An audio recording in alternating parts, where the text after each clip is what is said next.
This meeting is being recorded.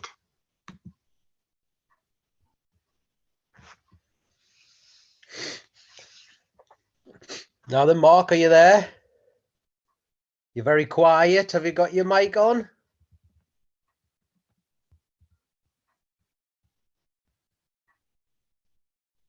Can't hear you. Is that me or you?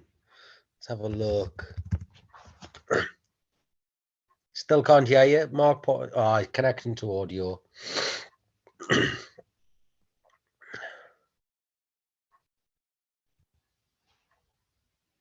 Oh, I did not. It says you didn't connect to audio. Stand by, hang on.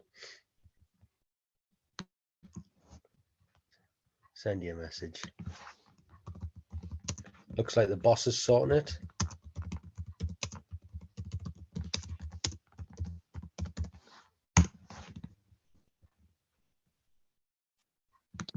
Sean, sorry about that. Yeah. Looks like the boss has just sorted it out for you here. Literally, mate. Literally. Yeah. So, yeah. I wanted to do this with you for a very specific reason. I'm terrible with insects. Terrible. We don't do a lot of them. I lived in London for a while myself, and I understand that London has a whole different issue with pests that we never see. Rodenticide resistance, probably, I'm guessing, a bit of chemical resistance for your bed bugs, stuff like that. We're very basic in our treatments. Very, very basic. Three sprays and you're done type stuff. It always works, but I'm just conscious that we are missing a trick, and love to sort of pick your brains on it. Yeah, of course you can, mate. I can remember speaking to Alex Wade, and he said whenever he gets asked a question about insecticide, it's always bed bugs. Yeah, but what would you do for bed bugs? What do you use for bed bugs? You know, it's one of them horrible pests, and you do a lot of them, don't you? We actually done a bad one today as well, actually. How often are you dealing with bed bugs? I'd probably say at least once or twice a week at the moment. Right. Okay. And we deal with it on all levels, you know, from really extreme to pretty mild. We get a lot of work directly ourselves, but we also get passed quite a bit of work from other pest control companies that basically give it to us because they know our pedigree on them from previous. So why would you have pest controllers down there if it's such a big thing and there's money in it that pass that on? What is it that puts them off? I think nowadays people just realize that it is quite an intensive, labor intensive job unless you're going down the heat treatment route. And then I think there's also that fear of not knowing really how much to charge for it, because I often do see it asked on a lot of the groups and stuff, you know, I've got a 2-bed, I've got a 3-bed, how would you charge? And, you know, I see a lot of comments where people would often come back like and undercharge themselves, whereas, you know, we're experts in our field. I mean, and being London based as well, there's always that saying that, you know, in London you can charge just as much as anywhere else. And in a way that's right, because people are paying for your expertise and know-how. That's how I explain it to people. They're not paying for how long it takes me. They're paying for my expertise and know-how to get rid of their problem. So I think sometimes people frighten themselves into sort of getting someone like me to go in because they're almost like, well, I don't really want the headache, we'll give it to someone else. Do you know, it's funny you say that, because that's exactly what we find up here on other things. We don't value jobs off cost. We certainly don't. I can remember a very clever man once told us, and he sorted out my pricing for my business in about 3 minutes. It was phenomenal to watch him. And he said, you've got to remember that you are valuing it off the value that the customer sees in it. Yeah. You know, what is the value of you not sleeping in a bed with bed bugs? 1,000,000%. And it's funny that you said that, because I actually my client watched me steam the bed bugs today, and she said that in itself was priceless. And I said to her, you know, the fact that you're seeing so many insects killed instantly without even getting any chemicals out, seeing them just dropping down, you know, it went from a face of despair to one of joy. And, you know, she was taking personal satisfaction from it, that she was getting her own back per se. So it's added value for money as well. So here's the thing, right? This is it. This is embarrassment, and you'll find with me, I'm very honest. I've got a Cymax eradicator down there. I've never used it. Yeah. Never used it, and I don't know. And this is why I wanted to pick your brains on it, really, because my mindset was always, you know, I'm going to put down chemicals anyways, or I'm guessing. And honestly, if I'm that thick at this, please just don't take it hard. You know, We're all I here to was learn, mate. yeah, I was always of the mindset was I was never going to do a heat treatment with a Cymex and then put chemicals down and not put chemicals down. So I was going to put chemicals down. I thought, well, chemicals are going to kill them anyways. Like, why am I wasting valuable man hours spraying with a Cymex when is it improving the quality of the job that I'm doing? But I'm well aware of the fact that we are not, we are good at probably three things that we've built our business around. Bed bugs and insects isn't one of them. So how about you give us a run through of your mindset to them, how you approach them, because I find this incredibly interesting. So, I mean, I'm not sure how much you know, but back in 2017, we actually went viral. We did one of the biggest bed bug infestations in London. As a result of that, we did a live stream on our own Facebook page, which never in a million years did I expect it to go viral overnight. It was really just something that I shared out of doing what I enjoy doing it. I enjoy sharing my knowledge with people. Yeah. And a long story short on that went viral. We ended up getting contacted by numerous news outlets. We went on to YouTube. I think it's been viewed sort of like 500,000 times now. And then Channel 4 reached out to us and we ended up appearing on Homes from Hell. Oh, yeah. Yeah. So that really kind of put us on the map where bed bugs are concerned. But going back to the approaches on it, etc. I mean, we have a very, very structured way in how we approach bed bugs. So regardless of the severity of the problem, we generally do it in 3-4 stages. So in the first instance, we get our own vacuum. We put some dust insecticide within that vacuum bag. We give a real good detailed hoover, try and hoover up as many of those insects as we can instantly around the bed, around the back of the bed frame, around the mattress, etc. Once that's undertaken, we then use the Cymex to carefully go around all the cracks and crevices for that additional knockdown.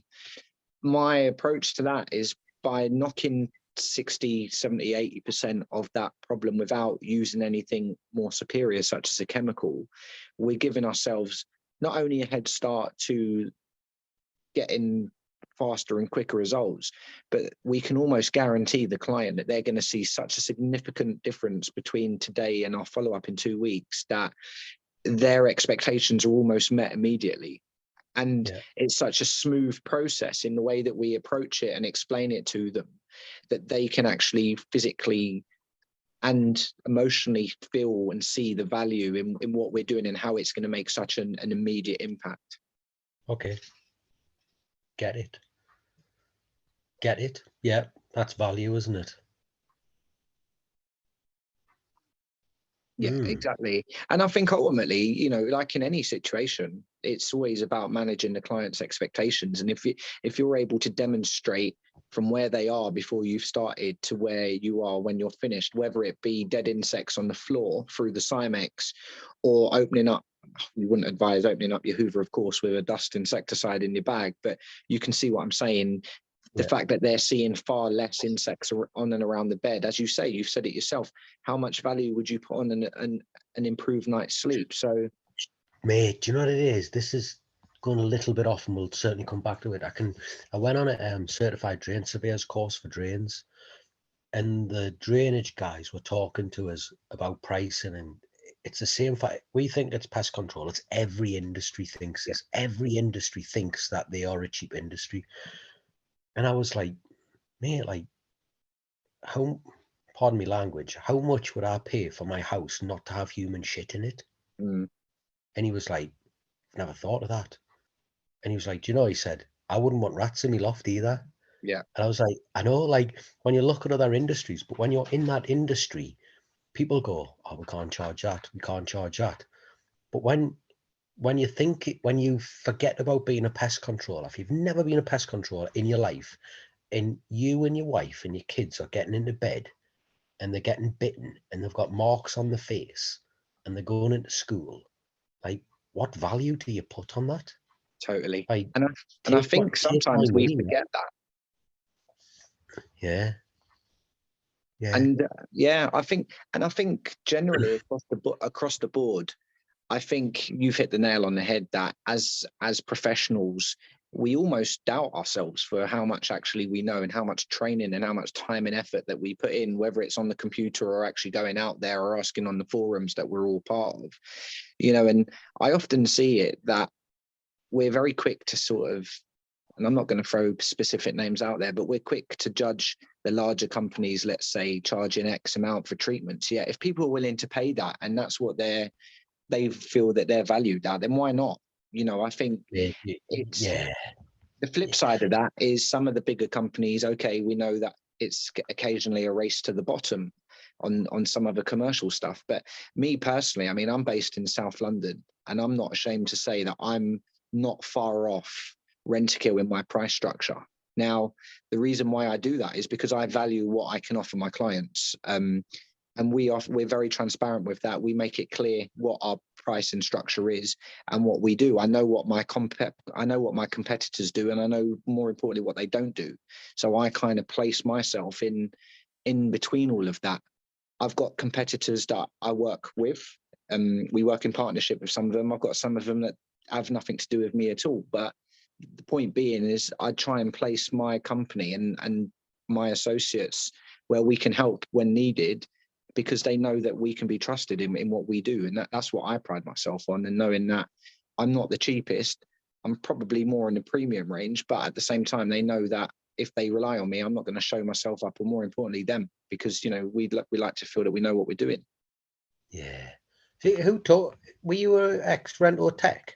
So I started my career at ProKill. They was one of the big nationals until Rentokil come knocking on the door and bought them out. So I started off as a technician, did 6.5 years just teching, no sales background or anything, just really did the technical side. And then they wanted me to just dabble in a little bit of sales 2 days a week. That went on to 3 days a week. And then I went full-time in sales for 3 years. I loved it, absolutely loved it. And I think it worked so well because I knew the technical side so well. I wasn't selling it. I was going to premises and saying, well, look, it's going to cost X amount as per the price structure. And I loved it. And I'm not afraid to say that Porter's Pest Control is set on the same foundations and principles as what ProKill Limited was. There was a franchise network which is still running in some capacity. And there's some very successful franchisees that still help and mentor me as well. So, I come from a strong brand that I've kind of replicated, but with my own twist on it as I've grown as well. It's funny, I've started doing a little bit of tech stuff with me with pest software, and I get to meet lots of different pest controls and technicians and business owners and that, and it is absolutely amazing how the people who build the business that they came from. The Rentokil Tech, Rentokil businesses, and but like I came in a totally different way. Sales are sales. Sales are absolutely sales. Yeah, that's right. Numbers are numbers. Yeah. Brilliant. So I just don't want to miss this opportunity. So you do your vacuuming and your dusting, then you do your Cymex. Then what do you do? What's your thought process? So, I mean, we then obviously do use a residual insecticide. I don't have a preferred product. I mean, Symmetrol's always been the market leader, in my opinion, where bed bugs are concerned. But there are now obviously other products that are coming out and are getting really good reviews across the board. And I think that's where a lot of these groups that we're all members on really help, because you're getting genuine feedback from people out there using it as opposed to reps trying to sell it. So I think that's where it's quite useful, because good or bad, you're getting genuine feedback from up and down different parts of the country as well. Run me through some products then, good, bad, when you would, when you wouldn't, etc. You put me on the spot now. Yeah. Yeah, I mean, Simitrol Super is something that I always use. Biopren is also something that we fall upon. Generally, I've also in the past used. So just explain it though. Why Simitrol? Why Bioprin? Why are you choosing one over the other? What circumstances lead you in what direction? Yeah, good question. I think really it's a little bit of curiosity as well, because I don't want to become stagnant in my choice, in the sense of becoming almost stubborn in only using one product when there's others out there that are raved about by some of your trusted sales reps, etc. And I think sometimes it's almost like, if you've got a job where you're knowing that you can deal with it mostly with your approach and you're not relying as heavily on the chemical side of things, I think that's a good avenue to try and use other alternatives out there. So I think that's probably why I've deviated slightly away just from Simitrol, and I've been using the likes of Biopren, etc., just where I've had that opportunity to think, well, let's put this down, because I know I've almost cracked this anyway, and it's almost just a good sort of case study to actually see how it works. Did you find any difference in the results? Not really, no. Not really, no. I mean, I think personally, I don't rely so heavily on the chemical side of it to do the job for me. We try and do as much damage on visit one through that staged process that we do, with the pre-vacuuming, the pre-steaming, the dust inside the vacuum, and then going over it with the chemical. Because by that point, I want to have, in an ideal environment, less than 2 to 3% of that population present. Of course, you're not always going to know or going to get that, but that's the way that I've approached it, and it's just a formula that I've put together over the years that's kind of worked. And you kind of stick to what you know and what works. And I think you've got to have a process, haven't you? Yeah, absolutely. And and there's others out there that might argue that, or be shouting at the screen now and sort of saying, well, no, I wouldn't do it. But I think that's what makes it interesting. We all have different approaches. So by no means am I saying that I'm a guru, but I think we've got a proven track record in our approach with bed. We've done jobs that some people have said that I am crazy to even consider taking on, and we've successfully tackled it. So we're obviously doing something right. And I just think it is really hammering it on that first phase. Right. So and you do that first phase, whether it's the mildest infestation all the way through to the worst infestation. Absolutely. The I mean, same thing. Your worst case scenario, we still stick to the same process, but then what we do, we work very closely with a gentleman that does a lot of heat treatment work for us. He's amazing. Done quite a lot of work with him, so it helps us. Ryan? No, it's Tom Frost at Pure Pest Solutions. Right. Okay. I mean, he's done loads of projects for us. He's done a few mild ones, and he's done some really big ones as well. I used to work with Ryan Overton at Thermokill in the past, so I've got a previous working relationship with Ryan, and he has done some other works with us, I think last year. So in different circumstances or availability, it's good to have someone that you can call upon as well. And from a sales perspective, obviously we do sell the heat treatment as an absolute premium package. And if someone is insisting that they want this dealt with a lot quicker than the usual sort of 2 week to 3 week process, then we do offer that. But we do make it clear, look, you're paying for a premium here. But again, it's being confident and able in have that knowledge to say, look, we can offer that, and do have that comfort in knowing that we can do it in one-off visits. So just to get my head around this, am I right in thinking that what you're saying is basically, I don't really need heat treatment to do this. It's a premium package. It will assist. It'll get dealt with a job faster. But it's more sort of the customer's decision making rather than your recommendation. You're not walking into any address and thinking, oh my word, this needs a heat treatment. I think it's a little bit of both. If I'm looking at something and thinking, I mean, I've got some videos that I can send over to you, and you'll see online as well. So we've done some incredible infestations before, and sometimes it's almost like, again, managing the client's expectations. It's almost saying, look, we feel to get on top of this, you're going to need this. We can do it like this, but we can't guarantee you. So we're always transparent in giving them the honest feedback, and using previous treatments sort of as as an example, you know, giving them links to previous videos that we've done, etc. So they've got that kind of knowledge that, all right, these guys know what they're talking about. And also, if you do it enough and you look at it, you kind of know there and then whether you're able to manage it with the process that we follow, or you're going to need that aid of the heat treatment as well. So talk us about how you build heat treatment into that process. Is it the first thing you do? Is it the second? Is it when does that come into it? If it's needed, then what we do is we like to we do it as a two-phase process. So we like to go in and do our bit, which is the hoovering, the dusting, and the steam. And then a week later, that's when the heat team goes in, because it helps the client initially, because we're getting that initial knockdown. And then by them coming in a week later, it's almost like, right, the heavy artillery's come in, and it gives them time to get fully prepared, because heat treatments do involve a lot of prep. And I think I must say, never done one, don't know what the prep is going into one. I would bat it off to someone else. It's not our ball game, so you're going to have to take us through from start to finish. What should a customer be expecting on that? So really, it's being considerate. Sometimes it's real common sense things that people would actually forget, because you're dealing with industrial based generators, etc. Things like aftershaves, deodorants, anything that can explode, perfumes, aerosol cans, and certain art wallpaper. You know, you have to really be considerate about the environment that you're heat treating, pets, etc. So it's quite an in-depth know-how that you need to have.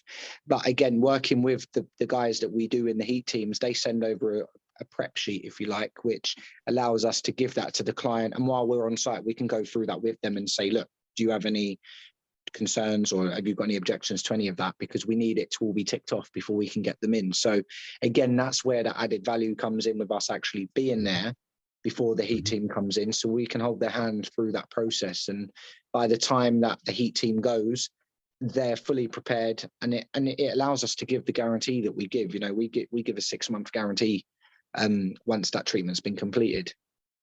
So again, that gives even more enhanced value for money to the client. How do you manage that guarantee then? Again, it's just making sure that by the time that the heat team arrive, everything's ticked off, you know, whether it's us physically checking, because more often than not, I meet the team on site on the morning of the heat treatment, because the last thing we want is the guys booking out a day, turning up and everything's not ready, and that, because first and foremost, it looks bad on me. Secondly, you're going to get charged for it more in most cases. And thirdly, it's just, you know, it's not fair. So usually it's good communication, which, as you can see, I can talk for England. So there's, I think, and I keep referring back to the management of expectations and clients being fully aware as to what their responsibilities are. You see it all the time with people posting pictures of, look at the state of this hasn't been prepared, etc., etc. But I put that down to probably lack of information, or not enough information being shared with that client to understand fully what their responsibilities are. So for me, I like holding their hand through that process. And when you hand them over to the heat team, it's almost like, look, you know where we are, you know what today means. And this is the final day of that entire process. So it's almost like nice to hand that over, knowing that you've managed it from beginning through to the end, and you know you've got happy people at the end of that. So are you still using chemicals when you use heat? Are you not using chemicals at all? Yeah, so sometimes the guys that we work with do like to put an application of chemical down as well. It's almost just like their little bit of an insurance policy at the end as well. But I do feel that comes down to sort of choice, depending on how bad it is as well. So this was, you know, my sort of knowledge of heat treatments was probably watching that American Pest thing, because they just do it they've got lads out doing it every day, haven't they? Yeah. Well, America is probably they lead the way on bed bugs and everything else where bed bugs are concerned. Yeah, and they were like one treatment done and dusted, and they had containers shipped in, and they were doing all of this. And then I was speaking to a lad who worked for one of the big ones, and he said, "Oh, we'll sell them a heat treatment, and then we'll do 5 chemical treatments Oh on wow. top of I the." think that I was doesn't like, sound right, does it? What's the point of having a heat treatment if you're then going to do 5 this was the chemicals? question that I asked, and Yeah, I was like, so how many? So you go in, you do your Cymex and your Hoover and the yeah, chemical spray. 2 yeah. weeks later, heat treatment comes in, and hopefully they may or may not put a chemical down, and then that should be a job done. Yeah, I mean, we don't always rely on the heat treatments. Again, we only Mm. recommend heat treatments if we're looking at it and thinking it's almost an insurance for us as well, But the one that I've done today, for example, we went in there today and did phase 1, and we're going to go back in 2 weeks and check it. I don't think we need a heat treatment, and I told her that as well. So I think it's just it's like anything. When you go to a rat infestation and you put your traps down, like you kind of get a feel and you get that comfort in your own mind, thinking, yeah, I can have this done in X amount of time. So it's no different for us in the bed bugs, really. I said it to one of the young lads who works for us. I said, I can walk into a house and tell you if it's done or not before I've even looked, and I can't tell you why. I can walk in and I'll walk through the front door and I haven't looked at anything and I know the job's done or it isn't. And you just get that feeling, don't you, where you're like, yeah, I've got this under control. Yeah. Or in the same breath as days you walk in, you think, game's on now, innit? Exactly. And I think, and I think you've hit a very firm nail on the head. That's almost like an inner confidence that you've got such belief in your knowledge, and the client can feel that as well. I mean, I'm really passionate about kind of all aspects of pest control. I'd say openly, my weakest point is bird control. I mean, I sell bird control, but I'm not the greatest at it, and it doesn't motivate me as much as if I've got a juicy rat job to go and do, or a nice bed bugs. Bed bugs is really what gets me going. But I think my point being is that people can feel, when you're telling them about you're going to put some ultraviolet tracking gel down and you can see some smearing over there, and they feel, they feel that, they know that you're not there just another client. They know that you're interested, you want to help them, and this is how you're going to help them. Sometimes I overdo it. They're almost like, yeah, okay, I'm Calm down. Yeah, I get that. You really enjoy but this, don't you? Yep. yeah, of course. Yep. And some Yep. days I look at my job sheet and I'm like, oh yes, I'm going back here today. I want to actually see but I think that's what motivates me. That if you don't have that feeling, then something's not quite right, really. I work 7 days a week. I love it. And Yeah. people go to us, and I say, I worry more for you that does 40 hours a week and hates it, Yeah. because you're wasting 40 hours a week doing something you hate. 1,000,000%. Go And find yourself something that you love, because the rest will come. Like I should have done this years ago. I Well, probably this industry changed my life. I mean, I used to be in retail before I got into pest control, and I left school with no education really. Didn't really have any sense of direction. Nothing really gauged my brain. But falling into pest control, it got me, and it still gets me. I wake up every day and it's almost like there's no such thing as a boring day. The phone rings. We've got some really small clients and we deal with some really big clients, which really inspires me. And it's almost like you wake up each day doing what you know is right for you and your clients. And I think that's the best being self-employed, is you do it your way. Whether others see it right or wrong is their opinion, but you go out doing what you feel is the right approach, and you can do things your way. And I think that's the beauty of it. Do you know what it is? People giggle at me when I say this. I never realized that I was absolutely totally unsuitable to be employed, to be an employee, until I became self-employed. And then I was like, oh my word, like I was a terrible employee. I was a really hard worker. I threw myself into it. I was everything that an employee shouldn't, because I used to get so frustrated because I could see things I wanted to fix and you couldn't fix it. And then I would boil over, and it was just a total nightmare for me. And then I went off on my own. I was like, I get you. Like, I get you. This Well, is where I should be. I had a lot of people that was almost saying that I wouldn't last a year, and a lot of those people I'm still friends with on Facebook, etc. And every now and then they congratulate me. Why did they think you wouldn't last a year? What was it? I don't know. I think it was just because I'm a little bit like Marmite. You either love me or hate me. I'm very out there. I'm very confident in my own ability. Yeah. But I've never been an entrepreneur before, so I'm still learning about running a business and running a team of people that I do each day. But I think that was it's a bit of a cliche that your haters are what motivate you more than anything. And I think that's what's really pushed us on. I mean, we're 6 years in trading now, and we're loving every minute of it. We're still learning. We still make mistakes as everyone else does. But again, it's just knowing that you've got a brand that you've built, a name that you've built, a reputation that you've built. I think there's nothing better than that. And when people are calling you because you've been referred and recommended, it just puts a smile on your face.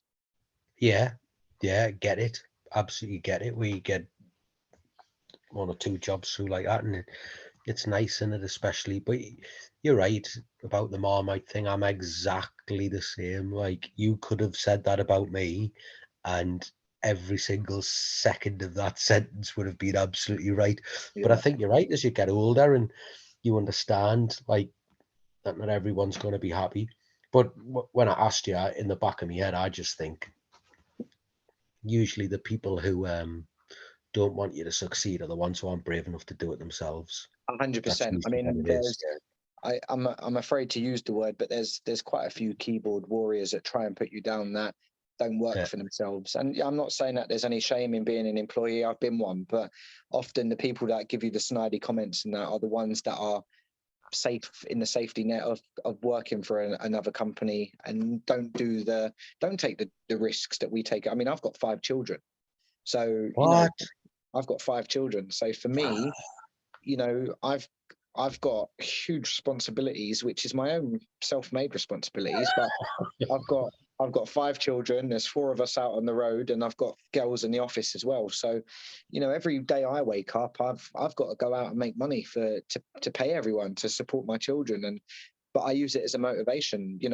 I'm absolutely scared every month. Every month, I'm like, I set a target that we've never not hit, and as we've grown, those targets have grown. But I push myself all the time. I never ever become complacent, and that's just a drive in me. It's always been in there to sort of not want my family to sort of see me as a failure, if you like, really. But 5 kids, and I'm crazy. No grey hairs to show for it, but just a very shaved head. No hair to show for it. Exactly. Yeah, I'm probably very much like yourself. I just say it as I see it, and I say it as it is. And I've said it, this year is going to be a make or break year for us, because I thought taking the first lad on was going to be difficult. It was a worry. I took him on, and then all of a sudden you realise that you should have done it 10 years sooner. Yeah, I think that I would agree. That's probably your biggest challenge, is taking someone on. It's like, are they going to have enough work? You're going to. I've been there, and it's tough. And I think, without jumping in over you, sorry, it's the biggest challenge that we now face is getting additional staff that you can rely on.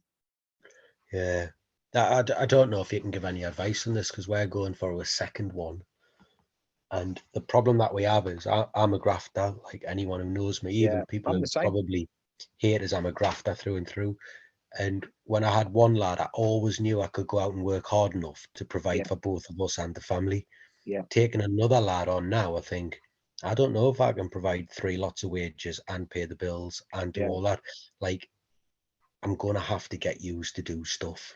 Like, yous are going to have to start sort of steering the ship, for want of a better word. Yeah. And I can't lie to you, like, it scares the living shit out of us. Like, it's the same for me. I'm very, very hands-on. I mean, in some ways I could be sitting at home or in the office every day and just watching the 3 lads that are out there every day doing their thing. But I mean, I spearhead the company on the sales side front. I'm out there surveying all the time, and more often than not, if it's a job that I feel that is of interest, which most of them always are, I'm starting a treatment, or I'm sort of saying, right, put this on me, girls. So I know exactly what you're saying. I mean, the next step for me is to really step away from getting involved and just focusing purely on sales.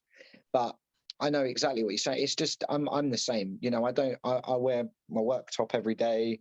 I meet all my clients. My clients know, all right, I own the company, but I'm very much hands-on. I'm sorry, if I'm going to come and meet you, I've got a job that I'm going to next. I've got a team meeting tomorrow with 10 senior property managers for my largest block management client, and they know. I've already said, look, just so you know, guys, after the meeting, I've got other jobs, so I'm going to be in my workwear, and they was almost laughing, sort of saying, well, we know you, Mark, we know what you're about. So, but it's just sort of making sure that people don't, at first impression, you don't want them to sort of think, well, where's the shirt and tie? Yeah, I'm trying my hardest to send the lads to the jobs that I would have went to. It's been a massive thing for us. A massive thing for us. Started off with moles, then it became air rifles, you know, shooting, etc. And the one thing that I've kind of realized is that what I would do is I would send them the easy stuff, and then something difficult would come in. I'd think, I'll have to go and deal with that. I'll have to go and deal with that. Yeah. Pressure was on me. I'll have to go and You know deal what with that. that's called? Not letting go, Sean. Yeah, it is. And what was happening was my experience was going like this and this and this. So the more difficult jobs came in, the more I had to go to them. And it's like this, the horrible self-fulfilling prophecy that he wasn't getting anywhere. And then I'd think out in my head, I would think, I don't think I can send him to that. And there was a couple of jobs where I thought, he's just got to go. I can't get there. And I was like, can you do it? And he went, yeah. And I was having palpitations. And then he'd ring us up an hour later, go, how'd it go? He go, done. What? Yeah. I didn't think I'm you the could do same. that. I mean, And he'd be like, done. And he'd be one like, of our God almighty. And then his experience is doing this. And I'm like, actually, I need to start. The only reason that you get good as a self-employed lad is because you have to deal with the shit, don't you? Of course, yeah. You've got you whether it's good, you know, even if it's a complaint, or you know that you're gonna face a little bit of hostility, or you know, it's you that's got to do it. And I think no one will ever look at a problem how you would as a business owner as well. And I think that's always one thought in the back of your mind is, you know, what will they say? How are they going to be bothered to pull that fridge out and actually reach for that hole, etc. It's mentality, isn't it? It's all about mentality. Yeah, culture, isn't it? How do you? Yeah, we concentrate. There's only 3 of us, 2 of us, and a new one to join. But I try to concentrate on culture an awful lot. Like, people talking about it, and it sounds very, you know, everything I'm not. But I can remember watching a podcast with Rio Ferdinand and Stephen Bartlett talking about Alex Ferguson. I never liked Rio Ferdinand. I never liked football. I never liked Alex Ferguson. And I watched it, and by the end of it, I was like, got you. Like, if you haven't watched it, it's like, and I thought, do you know what it is? Why aren't we doing that? Why aren't we like instilling this culture? And now, like with Ellis the lad, like, just in a look, he knows what I'm thinking. I know what he's thinking. You know, like, you can see where it's going. But yeah, it's so you've got 4 reviews on the road. Yeah, so there's me and 3 other lads out on the road every day. Right. And what would be the mainstay of your work then, if you're dealing with bed bugs on a sort of weekly to bi-weekly basis? Sorry, twice a week, 3 times a week. There must be a lot of other stuff you're dealing with down there. Yeah, so we got a portfolio of probably about 150 monthly routines that we do. So that ranges, we do a lot of block management work. We work for a lot of block management companies. We do a lot of local authorities. So we work for 2 large local authorities in London, and we work for a very large proportion of the biggest estate agents in London as well. That ranges from their domestic properties to some of their offices for their facilities team. So we're quite well embedded and entangled with a lot of different enterprises that keep us busy. I mean, on average, I probably visit between 6 and 7 domestics a day myself that I'm looking at as well for different estate agents. So yeah, we're pretty busy. You know, we've always got stuff dripping in, and we're quite big on all the mums groups as well. Because, you know, sometimes people starting out and they're talking about the Barks and the other organizations in this world. I think a lot of them really kind of forget the basics, like, you know, getting involved in your local communities, getting involved in your local mums groups. I don't even know what a mums group is, mate. So it's basically just like on Facebook, you get like, so I live in Southwest London, and then the borough is Streatham. So you have something called the Streatham Mums Group, and it's like a golden oracle. It's like a trusted group amongst mums and parents of who's the best plumber that someone could do, who's a reliable roofer, who's a reliable pest control.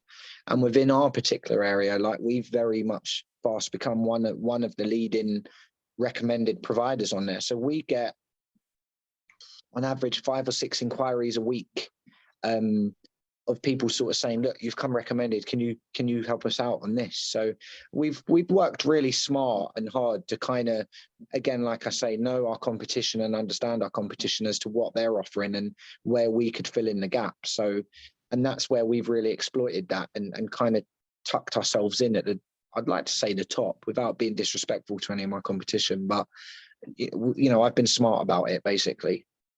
See, it's funny, we've pretty much, I've pretty much stopped posting on Facebook because what I found was that, and maybe I'm getting it wrong, maybe there's a geographical difference, I don't know, but my customers weren't on Facebook. What I would get is everybody looking for possibly the cheapest job possible. Yeah, no, we got the heat. We got the heating on, and I'm going to melt in here. Turn the heat. Sorry about that, Sean. Oh, no, that's all right. Yeah. So maybe I need to have another look at that. But honestly, like, I looked through the messages on Facebook, and we're probably landing about 120 jobs, and 19 out of 20, solar panels. But we've got lads up here doing solar panels for like 200 quid. Yeah, I mean, don't get me wrong. We've got people that are really, really cheap around here, which is fine. The way I overcome that personally on rodents, for example, as a basic package, we will do 3 visits for your mice, ranging with a mixed use of rodenticide and snap traps, depending on the site survey. Mm-hmm. As part of that package, we will, this is staggering in London, how many companies are not doing this. As part of the package, on visit number 3, we will clean all the drop-ins away and we will disinfect the floor space.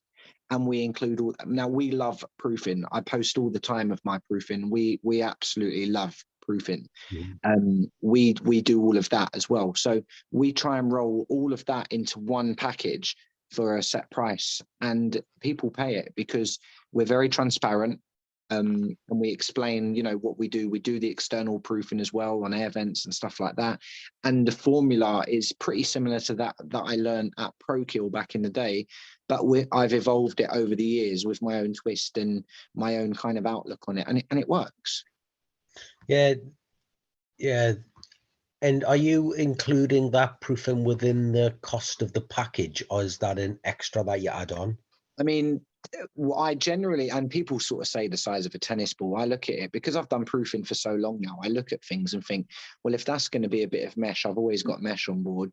The only thing I tend to bump up the price a little bit is if I know that I need to buy a pack of metal plates. So I factor in a little bit more if I'm looking at it and thinking, right, we're going to need probably a pack of metal plates here. Mouse stop, which is what we go to.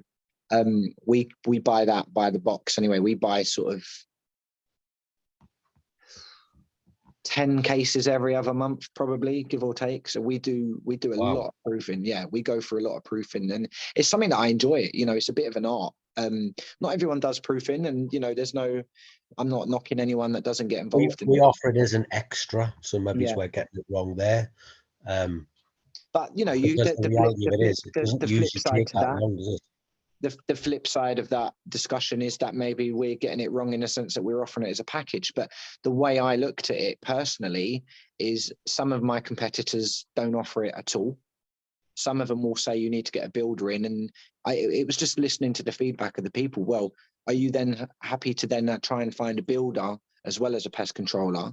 So it was taken on board all of the feedback and thinking, well, if we offered it all in one, it's the same as we work in partnership with 2 different maintenance companies now, handyman companies.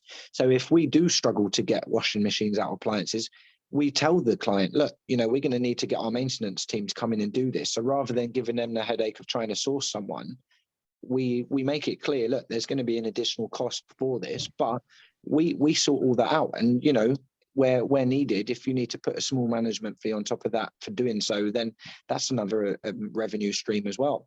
Would you be happy to tell us what your 3-part treatment is for, say, in terms of cost?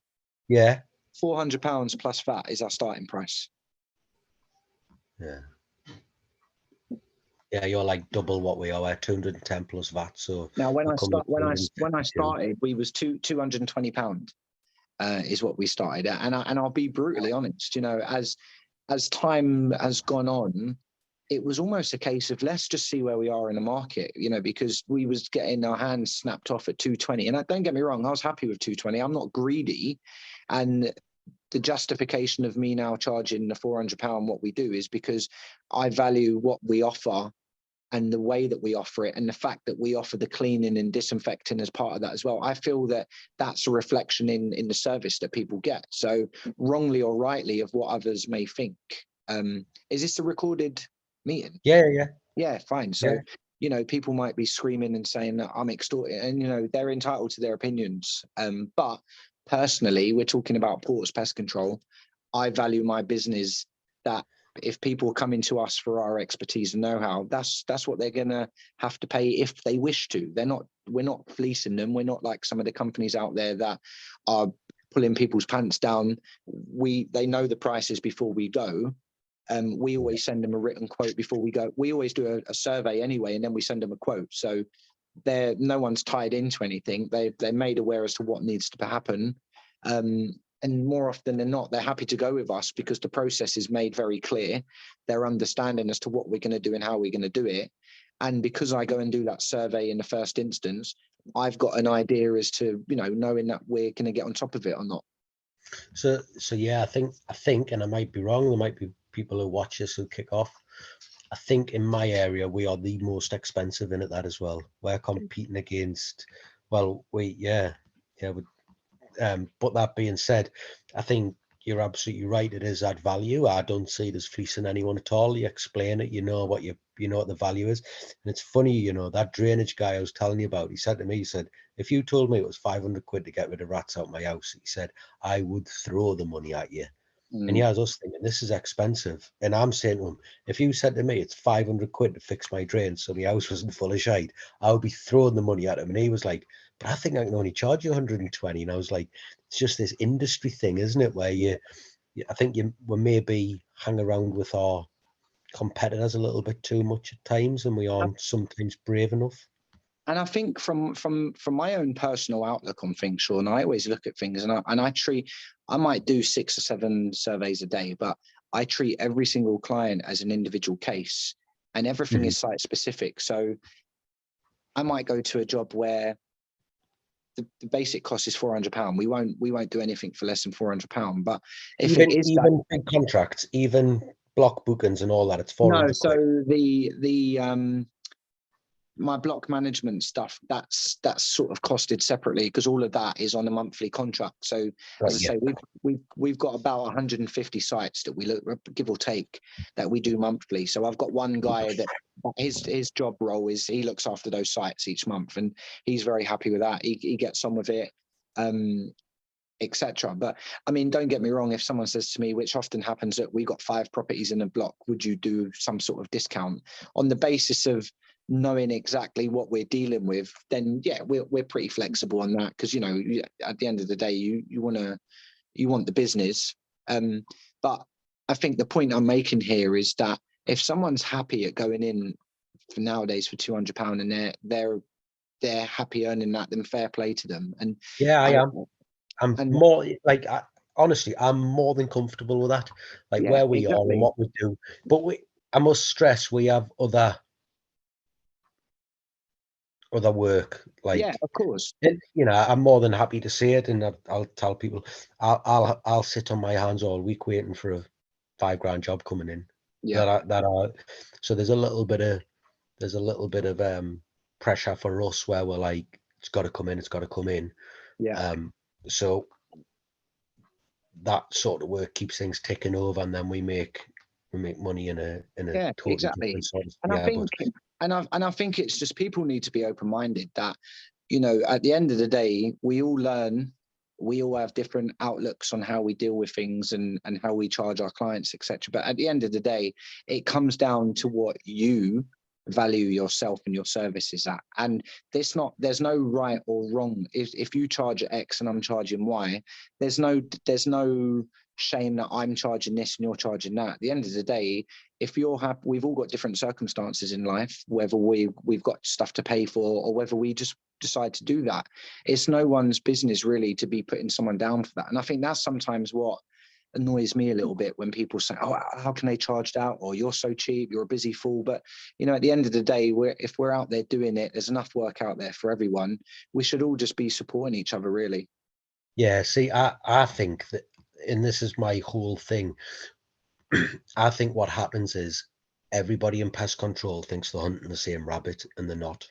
Yeah, totally. Rento don't care about the jobs that you want, because they absolutely need far bigger contracts, far bigger revenues coming in order to sustain the wheels, and Yeah. they are looking in a whole different place to us, and they, like, we see them and we think we're in the same ballpark. They're doing something different. We do something 100%. different. You do something different.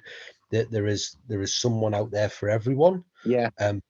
But you can't think that everybody should be wanting and needing the same service from their pest controller. It just isn't. It isn't the case, is it? You know, some people want that premium service. Some people don't want to pay at all and are happy to live with rats in their house because Yeah. they just don't want to let the money go.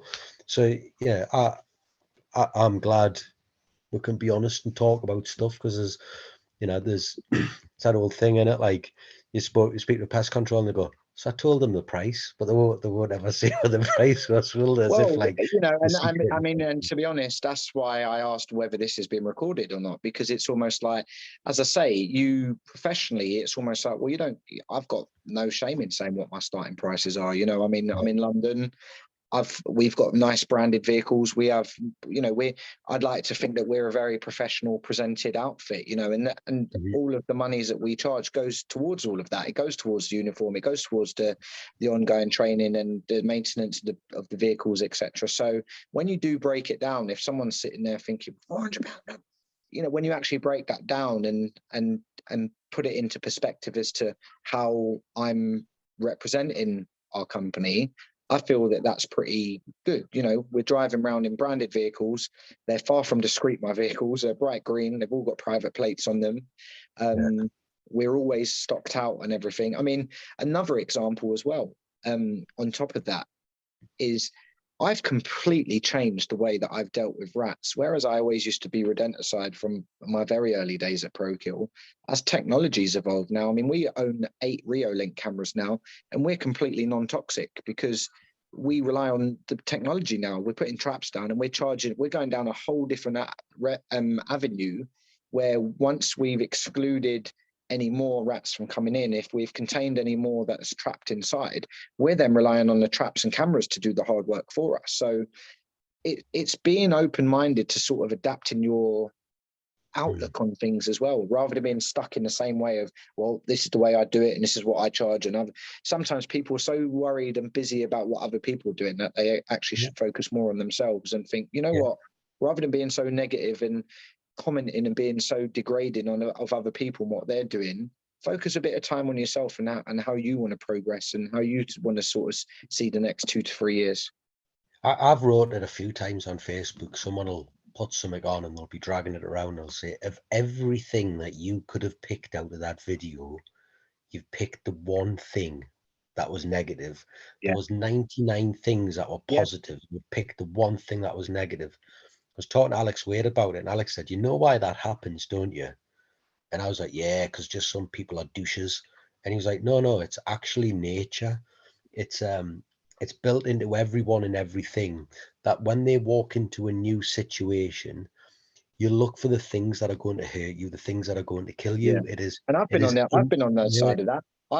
I've often posted, you know, I always post my work, and often there's always the same culprits that will pick fault in my work, and I try not to let it affect me, but I'm like, well, on the grand scheme of it, these people never post hardly any of their own work. All they ever do is it's almost like that their job is to find fault in others. And thankfully, on one particular group that I'm a moderator on, we've binned a lot of those people, and the group has been so much better.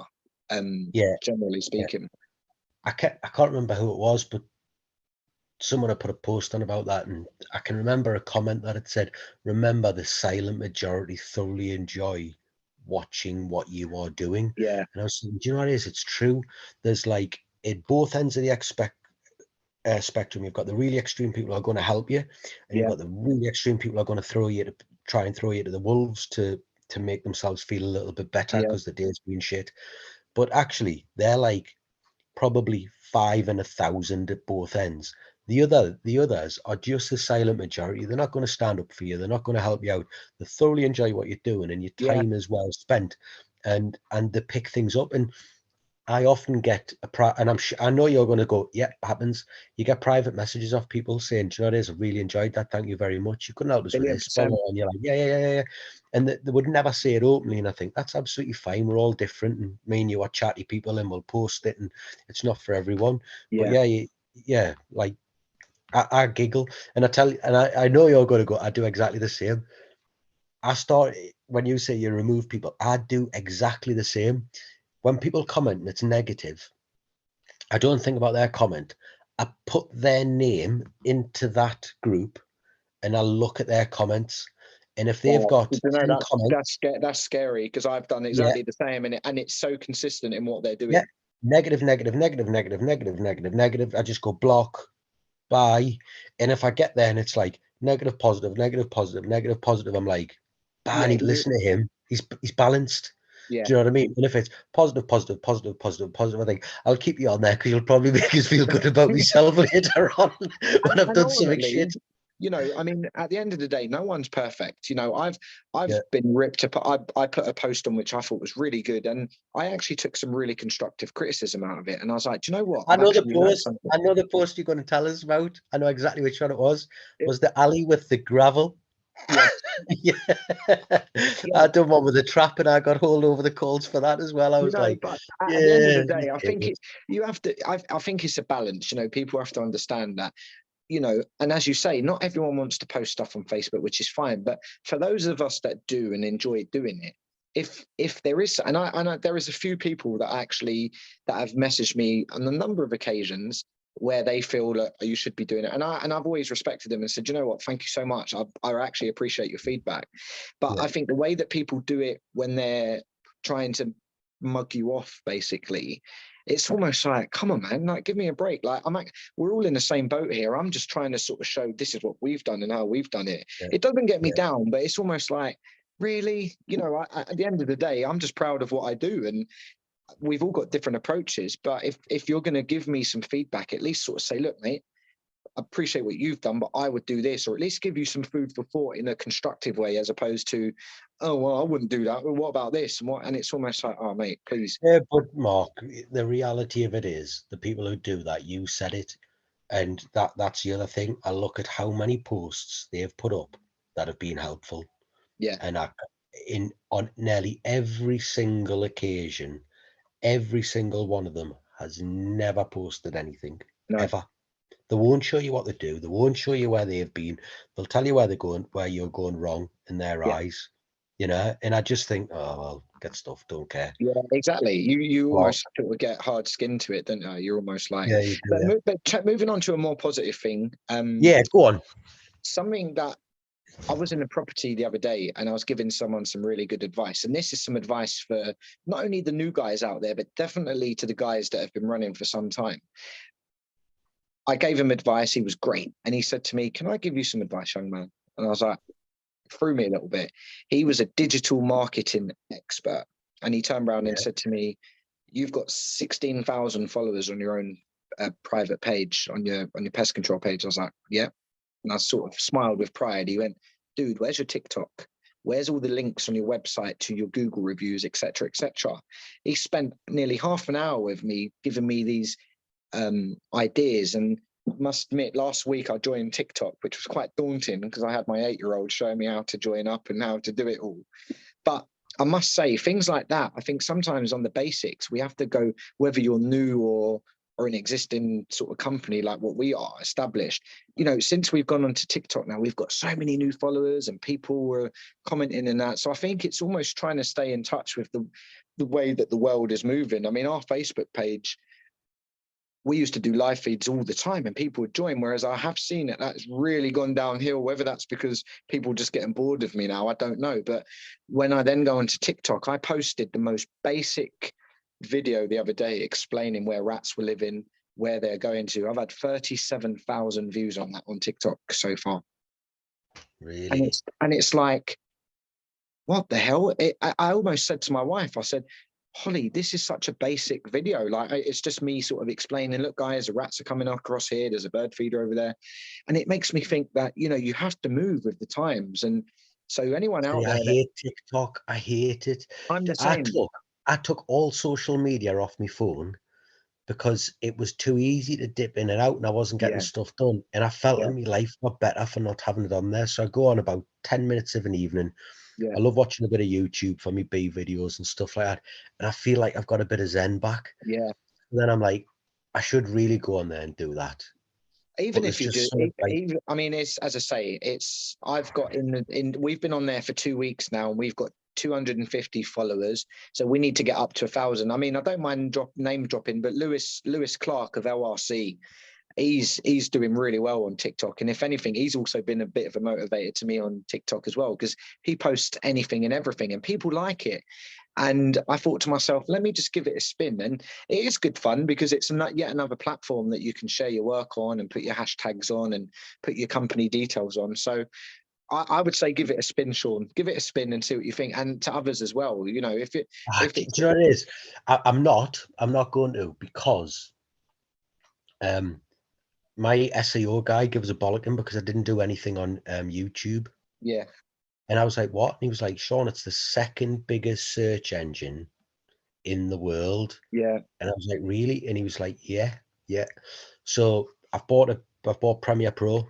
I'm trying to figure that out, which is like trying to solve a Rubik's Cube when you're a total tech idiot like I am. Well, I am as well. My wife had to get the volume on tonight, you know, so. Yeah. So we're going to probably have a little bit of play with that, and we're going to try and embed some of those vlog videos, whatever they're called, into the website to keep people on. So your bounce rate and blah, blah, blah. We're getting a new website built.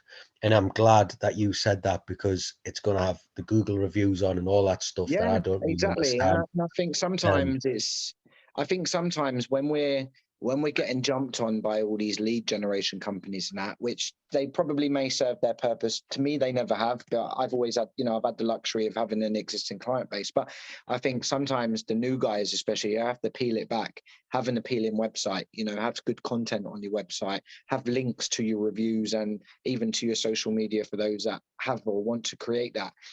I think they're the foundations that people should be building on, rather than, personally speaking, using these lead generation companies, which in my humble professional opinion, they don't know enough about our industry and they're selling it off. I don't think anybody does use them, because when you go on Facebook, everyone just says, no, the shit, stay away. Exactly.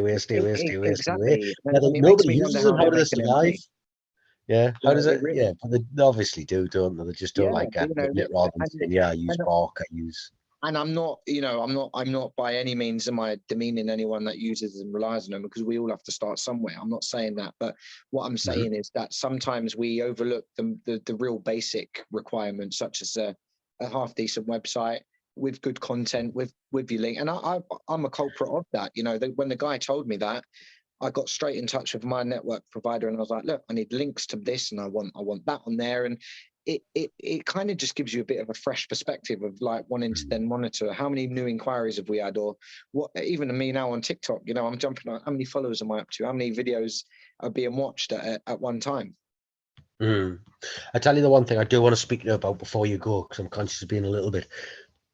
I have never ever seen resistance in terms of chemical resistance to a rodenticide or an insecticide. I speak to the lads up here. A good pal of mine, Ernest Feld, posts. I know Ernest. Yeah, he's brilliant. The best videos ever. He wins the internet every day, as far as I'm concerned. I'm a massive fan of Ernest. I love his content. And I tell you what, he's more interesting in real life than he is on the videos. He's absolutely phenomenal. Davy Brown put us in touch with him early on, and he said he's just the most studious man in the world. And you talk to him and you can almost see the cogs going. He's so clever, it's unreal. He's like I've never met him, but I visualize him as some sort of like pest control professor.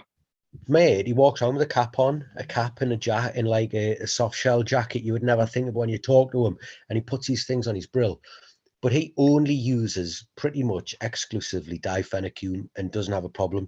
We use pretty much exclusively bromadiolone, Yeah. and the only time that we will use brodifacoum is when we need that formulation. So if we're going for like a Talon or a something like that, where we can't really, where it is the only option, then we'll buy it for that reason. And we see all this thing about resistance and all that, and I'm like, I've never seen it. And you speak to you speak to Alice, and you say, how many jobs have we had where we've got the rats to eat the poison and they haven't died? And he's like, none, absolutely none. Yeah. But it's not like that in London, is it? Or is it? Do you know what? Personally speaking, I've not seen it in South London. I mean, again, we on our job work where we are using rodenticide, we're using the acute stuff as well. So we're either using the brodifacoum. I mean, I'm a massive fan of Ridmus alpha, the alpha chloro. That's incredible. It's made in the same factory as Talon Soft. It's Injector. I think we get marvelous results on that, and we do get mice dying in the boxes and not too far away. So massively supporting that product as well as Talon Soft and Venom Lipogel we like as well. So we do like to use an array of product when we need to. But yeah, could you get away with using difenycum okay down there in bromadiolone? Yeah, I mean, my most favoured difenycum products is probably the Lodi Ruby Grain.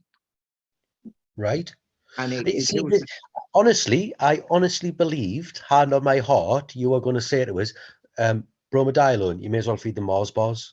I honestly thought that's what you were going to say. I hear that in other parts of the country, but I mean, even bromadiolone, I mean, we used to use a lot of the Jade cluster bars, which again is another Lodi product.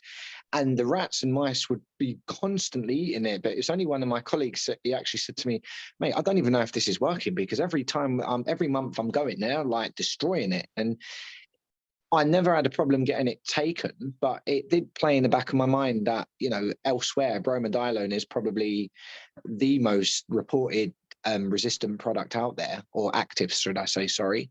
So, yeah, I mean, I can't honestly say that I've seen it myself, and we deal with a lot of commercial clients as well as a lot of domestic. So we see it on both ends. But again, we're pretty dependent on where we're seeing and what we're seeing as to if we're using traps or rodenticide. I mean, I got to be honest and say my biggest secret weapon that I love, and it is brodifacoum based, is contact gel. I mean, I love the stuff in the right, when you're doing smearing and when you can use it in the right situations. Contact gel for me, it wins every day of the week.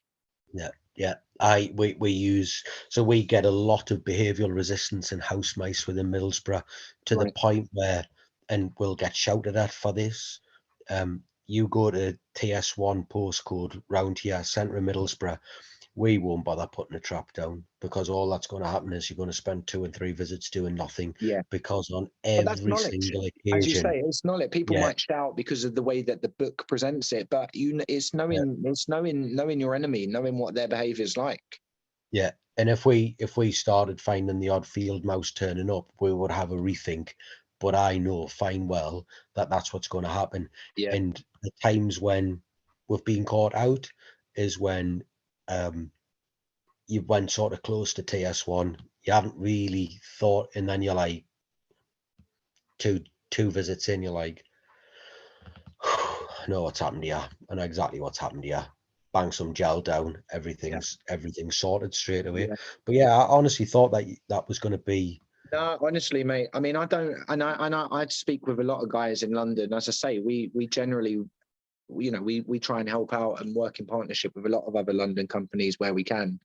And we often discuss it, and we've not really run into anyone saying that.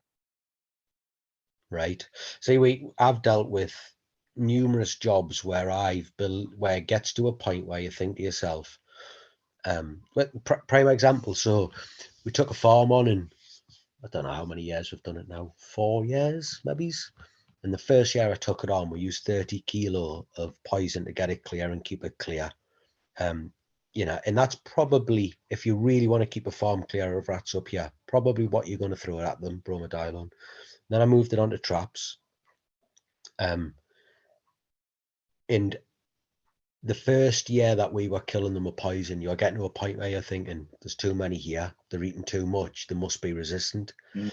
And then the next year when we started catching them in traps, I think we had like, we got it totally clear.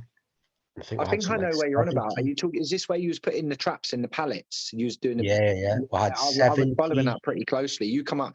I was, again, even though I'm London based, getting a lot of ideas. That I found that really interesting. I know exactly where you're on about. I think we had 76 rats off there.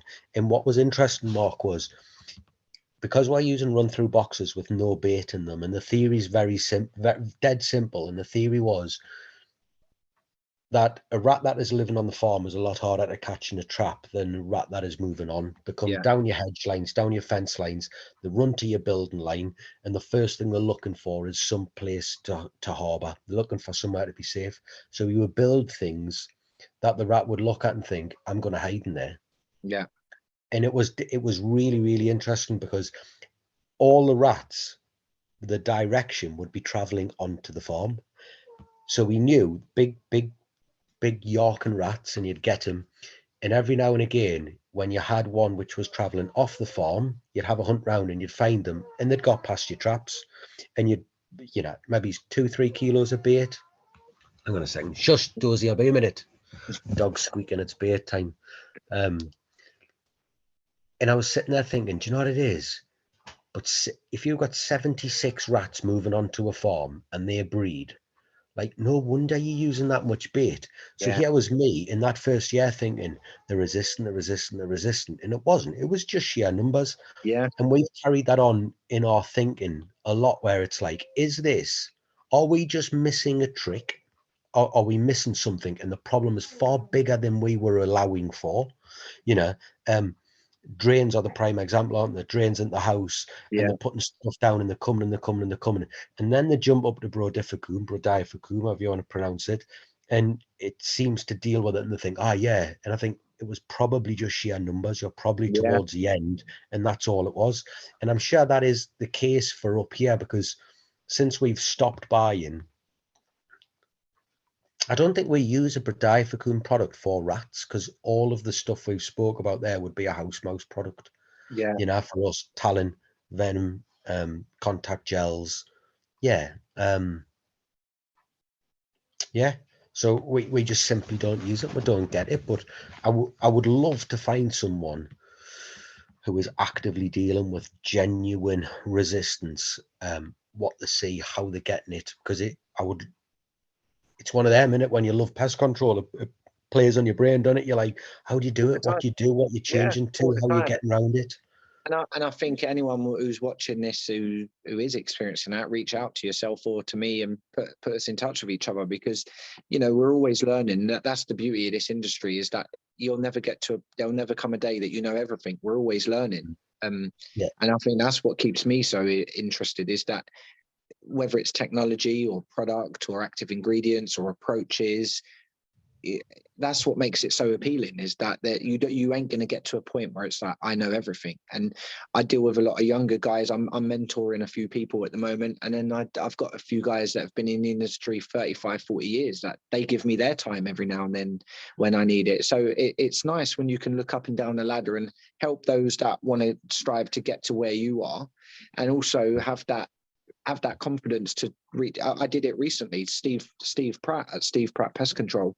I reached out to him, and he actually come out and helped me on a job and looked at it, and he was like, you know what? He said, like, you've asked for help. There's no shame in that. And he just sort of give me a different perspective on it. And I kind of, initially, I was a little bit like, I wonder if he's going to think I'm a bit of an idiot here. But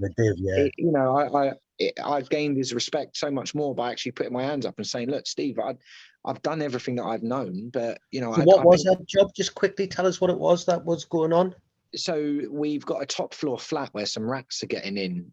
We did a drain survey. Nothing really showed up in that. No burrowing under the foundations. Absolutely nothing. And it was only when I was walking around with him that we saw a large damp patch starting to appear on one of the corners of the blocks, which wasn't there the week before.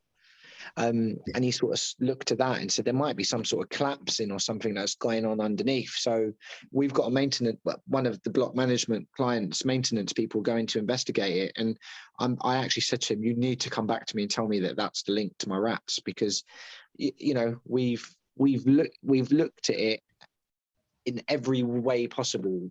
And we just can't get to the bottom as to how they're getting in. And it's one that, as I say, it got me down. You know, I was almost like, I had to say to my client, look, I'm actually struggling here. I've used all my experience here, but I ain't got the answers for you. So I reached out to Steve Pratt, and he was amazing. He come out and looked at it, didn't judge me, just sort of went through the process of it, and then we saw that, and he's like, look, that might be your problem. All right, yeah. Are you dealing with any housing disrepair claims down there yet? Have you been dragged into that? No, thankfully not. No, you want to. We are absolutely actively trying to get involved in that side of it. Okay. From a business point of view, it's a good one. It's like they want the premium product, they want the solution. There's a bit of. I do think there's a gap in the market where home buyers are concerned. I think someone I can't remember who, so my apologies, but someone posted a really good picture and a story the other day that someone had just bought a new house and inherited a rat problem. So I think, again, who was that? I said standard, in it, you know. Yeah, you know, and I think there's some gaps in the market there of approaching estate agents and saying, look, you know, you're paying the surveyor to go and look at a load of things. Why not add in a pest control survey on top of that as well? What's the worst they can say? No. I'm not interested. Yeah. Well, yeah, absolutely, yeah. Mark, it's been an absolute pleasure. Likewise, mate. Thank you. I'm sorry to keep Thank you very much for your time. I just like people who are dead honest, because you know there's so many people who are on that way inclined for whatever reason, and to get someone who's just like, yep, this is it, this is where we're at. Exactly. Well, you know, I've been completely open and honest, and you know, I didn't know where this conversation was going to go or subject, so we've kind of rolled with it. So hopefully people find it of interesting and are kind and, you know, not too harsh with some of them.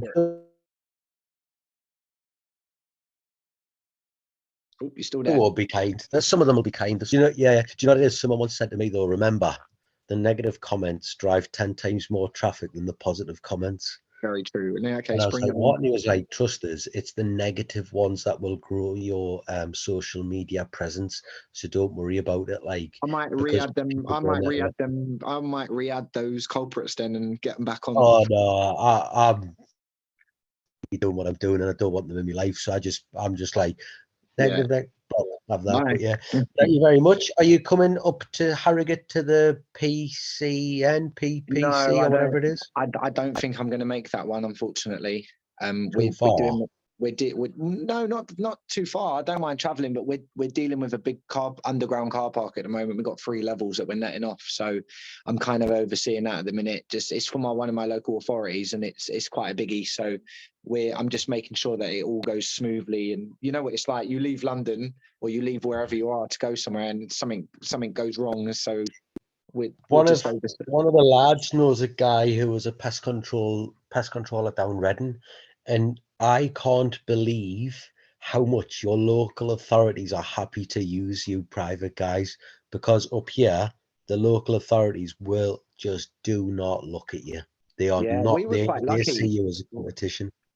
We were really quite lucky, which we'll probably speak about another time, but it was just one opportunity that they gave me almost by the off chance, and it was like, oh, we'd be interested in using it, and it's just gone from there. And they since merged, so we're now working for 2 of the big boroughs in London, and you know, they give us reactive stuff, and we've got a load of contracts with them as well, so we've been very lucky.